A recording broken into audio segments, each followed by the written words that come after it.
Hello guys, welcome to the section Nonlinear Classification and Regression with Decision Trees.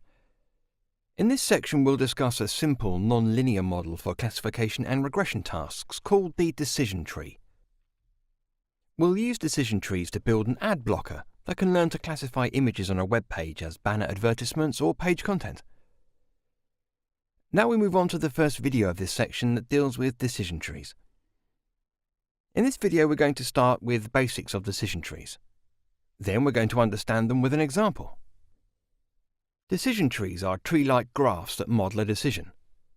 Decision trees are commonly learned by recursively splitting the set of training instances into subsets based on instances' features. The diagram here depicts a decision tree that we'll learn later in the section. Represented by boxes, the interior nodes of the decision tree test features. These nodes are connected by edges that specify the possible outcomes of the tests. The training instances are divided into subsets based on the outcomes of the tests.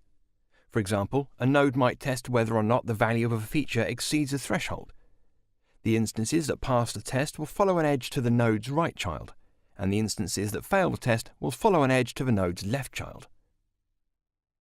The children nodes similarly test their subsets of the training instances until a stopping criterion is satisfied. In classification tasks, the leaf nodes of the decision tree represent classes. In regression tasks, the values of the response variable for the instances contained in a leaf node may be averaged to produce the best estimate for the response variable. After the decision tree has been constructed, making a prediction for a test instance requires only following the edges until a leaf node is reached. This brings us to the end of this video.